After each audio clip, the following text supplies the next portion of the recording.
going to have a great year with you as our leader. And I know you're going to be a strict head of the class of ladies. So we'll all pay attention to you and we'll do our best in our teams. Well, very special day today. Tony McCarthy and Anne O'Connell's big day, and here we all are. And at the moment, the guests are all arriving, and there's going to be a fantastic atmosphere, and we're all looking forward to it. Aren't we, Penny? We are indeed. Good morning, everybody, and I'm really, truly sorry that we couldn't play golf today. However, Mary and I and our lovely Vice Captain Judy wish both captains every good wish for today, and we hope everybody has a good time.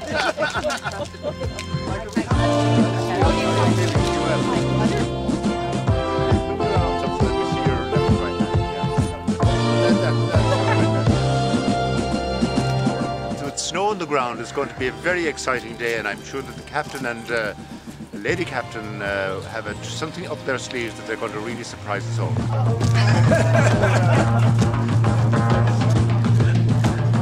I'm so sorry it's snowing and we missed the golf, and we wish you a lovely day. And I'm delighted I missed the golf, but I'm delighted the rest of it is going ahead. And good luck, Anne.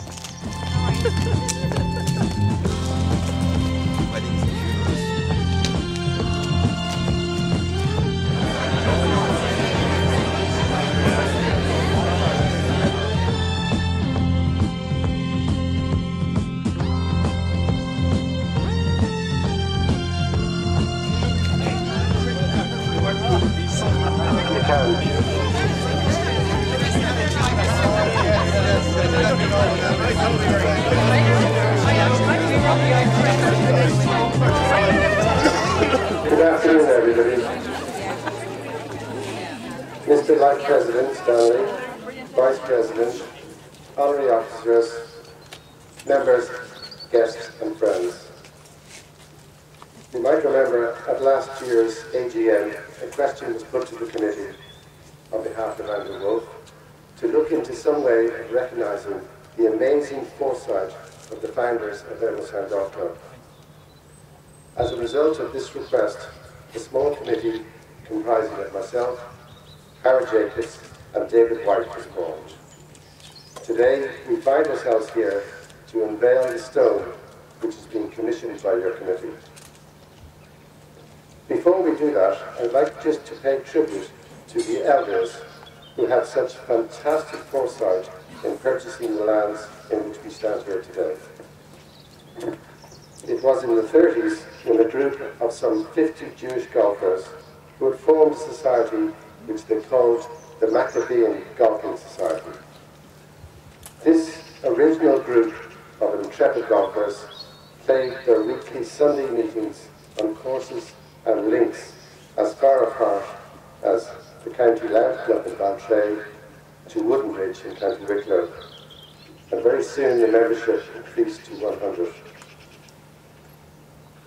At that time, some clubs did not look favourably on societies, but the Dublin Maccabeans found a welcome in Greystones, Dalgany and the Hope Golf Clubs.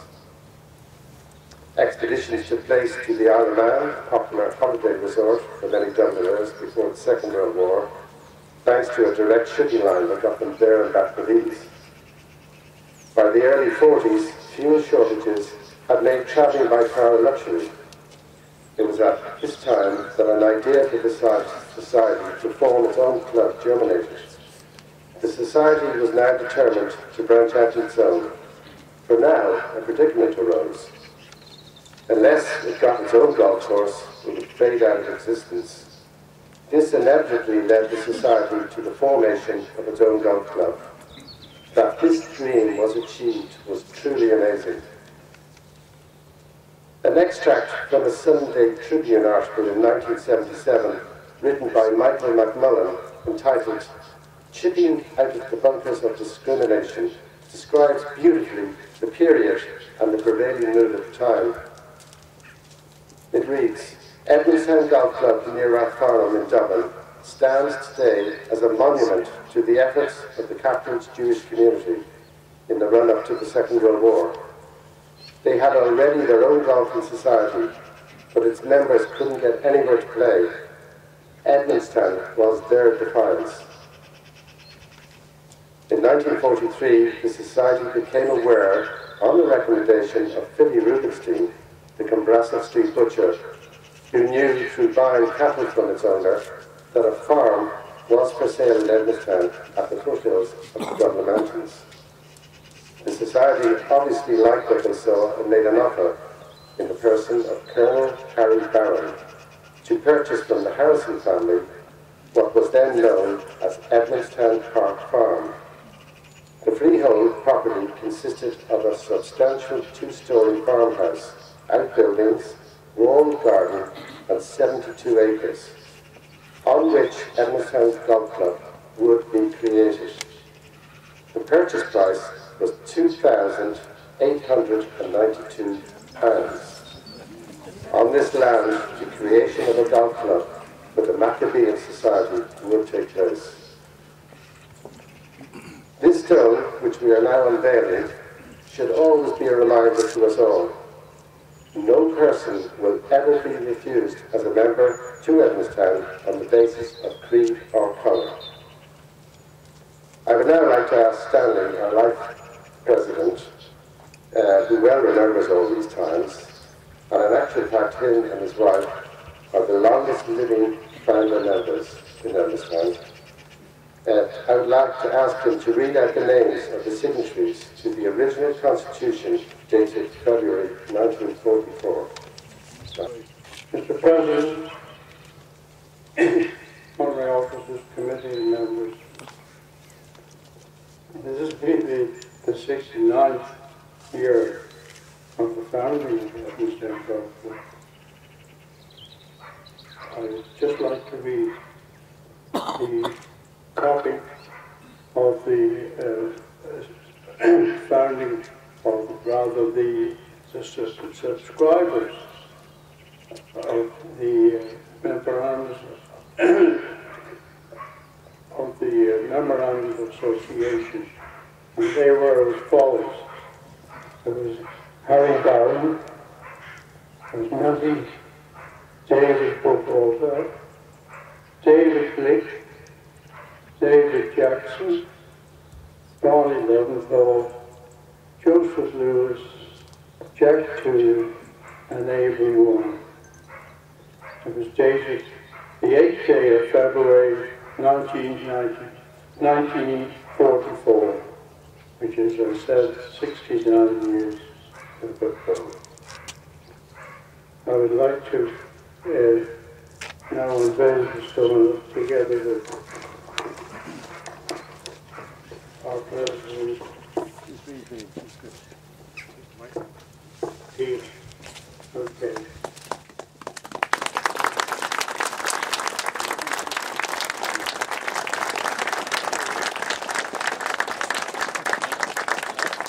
I would just like to read part of the stone. Founded on the 5th of April 1944, a tribute by the members to the founders, the Maccabean Golfing Society, to wish, to believe, to achieve. And haven't they achieved?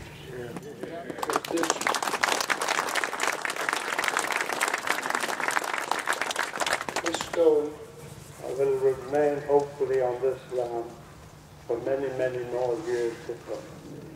Clubhouses can go, but this stone will always remain on this land. Here, here. It will always belong to the Edmondstown Golf Club. Thank you, ladies and gentlemen.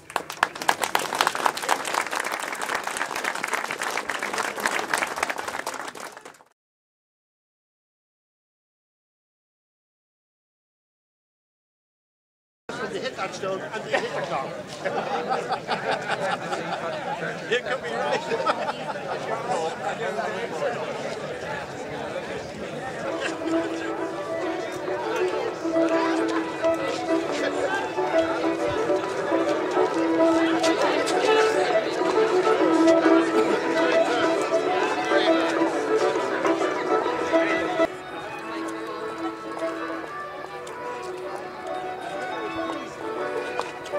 Professional.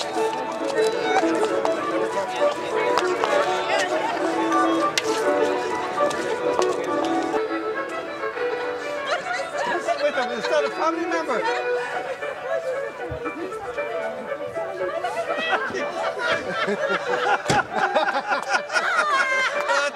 How you been? That's unbelievable.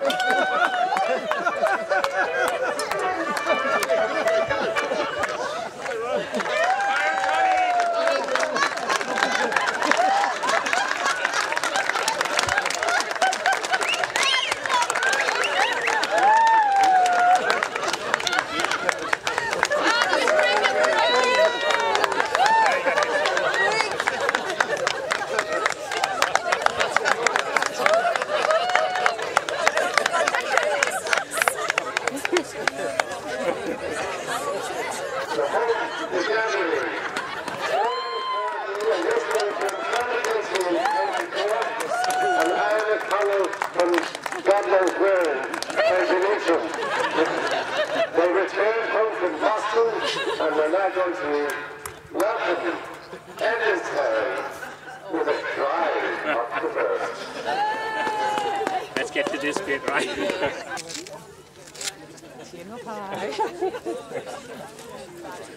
Eat pie and let it fly.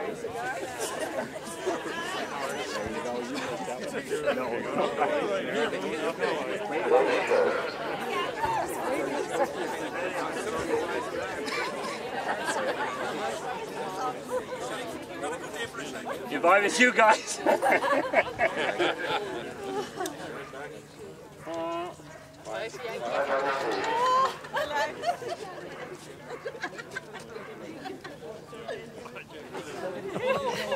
Okay. Let's do it. Hey! A dog! Okay. Free!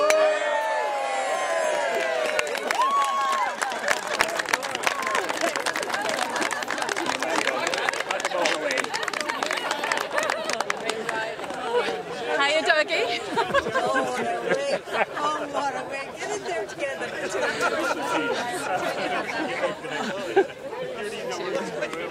What do you think, Tim? Two more colleagues.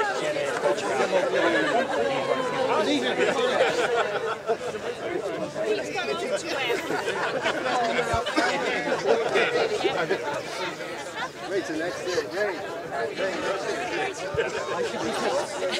Tony, you better drop her back to school when you're finished.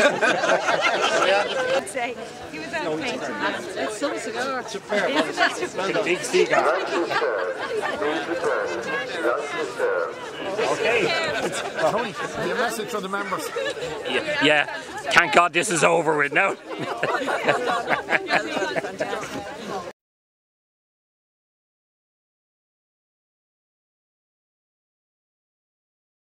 Ladies and gentlemen, we're not trying to rush you, and you're very welcome to continue eating, but we thought we'd just keep going with the proceedings, not to delay you. I'm sure a lot of people want to go and watch the match. I'm going to introduce the captains in 2 seconds, but I just wanted to say thank you all for coming today. I hope you enjoyed what you've eaten. Our new caterer, Jan, from Bliss Catering, is just behind the bar, and I don't think people know him, but I just wanted you to get a gander at him. He's there. Wait, he's going to wave now.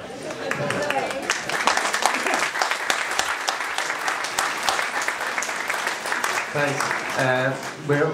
We're all very conscious that we need to support our caterer on the committee, so I hope this has been a good test and that you find the food very acceptable.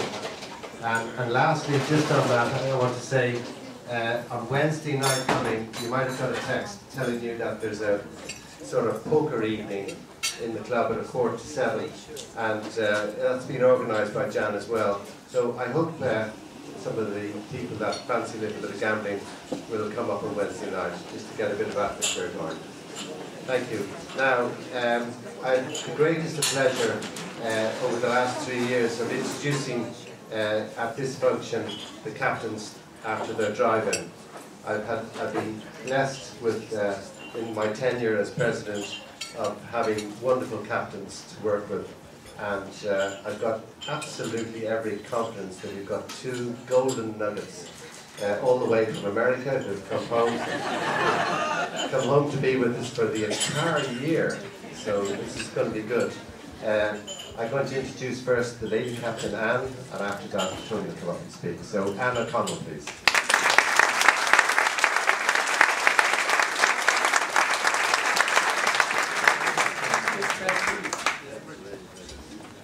When they say God laughs at people that make plans, and last night I was wondering how I distribute the wine I was going to win this morning with the dream team, how I get back to the membership. Anyway, President Peter, Vice President Valerie, Lady Vice Captain Judy, Vice Captain Khan, honorary officers, fellow members and guests. I would like to welcome you all here today on this very special day for Captain Tony and myself. I would like to especially welcome Tony's family, his wife Anita, his daughter Sinead, and sons Liam and Colin. I'm delighted that my own family were able to join me here today. My husband Morris, of course. Our daughters Erin and Anna, my sisters Bernadette and Frances, their husbands David and Ollie, and my brother-in-law Brendan and his wife Breach. We're a big family. You're all very welcome. You may or may not have figured out that the theme of that spectacle on the first tee was about the gathering, or at least our interpretation of it. And apologies to Tim O'Connor on this one. It's a theme about people returning to a place that means something special to them. Amongst us today are those members who are here for the unveiling of the Founder's Stone. The stone is a tribute to a group of men and women who dreamed of the club that we're enjoying today. I, for one, am very proud to be part of it. I hope we will continue to build on that spirit, as we have for so many years, in the spirit of those founders. In my experience, particularly as Lady Vice and now Lady Captain, I've met with nothing but support, positivity and a willingness to help from all of the members here. We started the year with a Winter League set up by our Lady Vice President Yvonne and Vice Captain Khan, and already there's a buzz of enthusiasm in the air on Tuesdays and Wednesdays for the competition. That enthusiasm carried out into our fitness programme presentation that took place here last Tuesday. There was fantastic support for it. And thank you to Donald Scott, assisting Anne-Marie Kennedy, a national yoga teacher, with the preparation talk. We're all now very keen and ready for the matches which are starting in March under the stewardship of Captain of Captains Denise Woodcock and our team of captains. The social committee is in full flow, and Captain Tony has some very exciting plans which I'm sure he'll tell you about shortly. The committees and subcommittees are working very hard as usual in all areas for the smooth running of the club. They're phenomenal workers, and it's in our own best interest to be advised by them. From major undertakings like the irrigation system to more everyday issues, for instance the competitions committees, who have put together a directive regarding the pace of play, which is designed to accommodate everybody. Our aim this year is to have a happy and welcoming club, a willingness to integrate and open our hearts to all players and guests.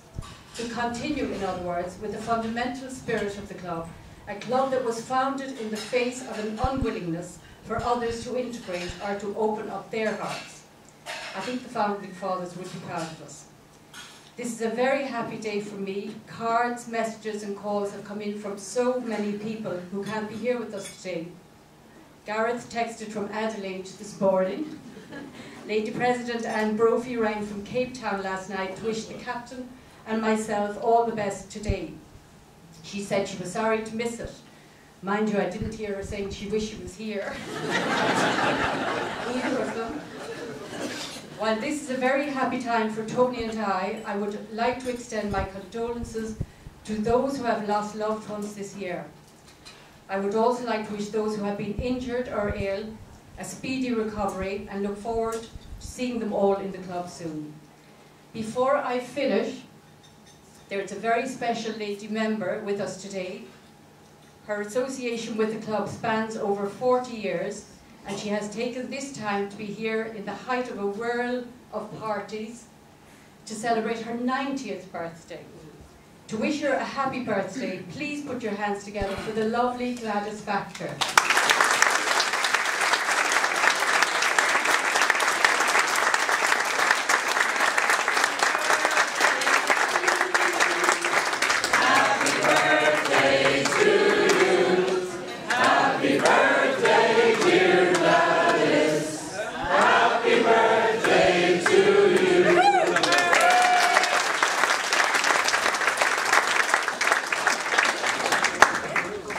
Some flowers organised for you, Gladys, if you get them now.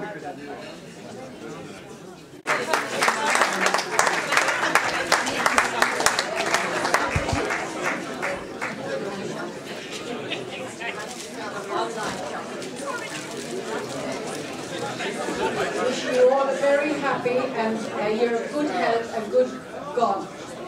Lots of health.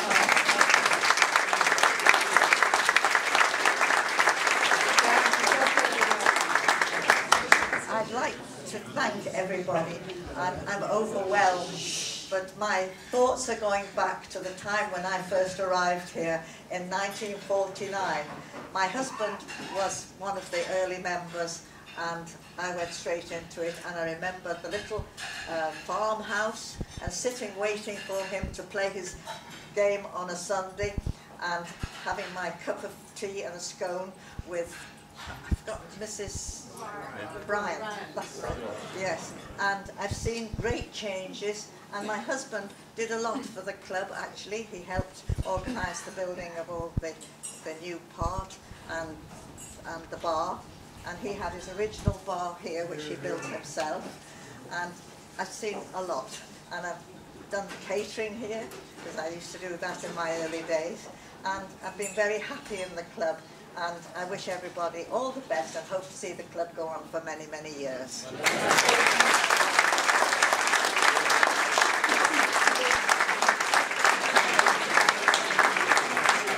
Thanks very much. I'm surprised we didn't get an application when we were looking for the new caterer. I'd like to call on now Tony McCarthy.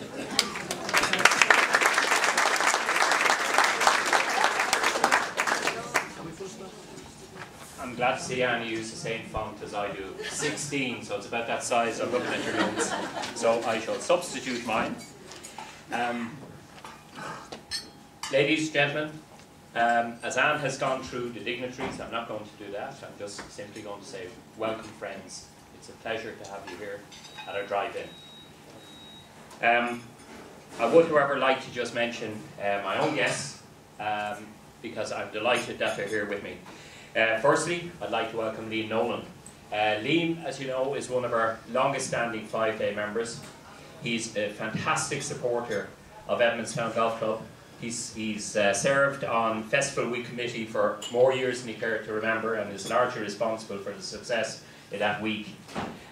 Quite apart from all of that, he's, as I've said on a previous occasion, he's one of nature's true gentlemen, and he's someone I'm very proud to have as my guest today.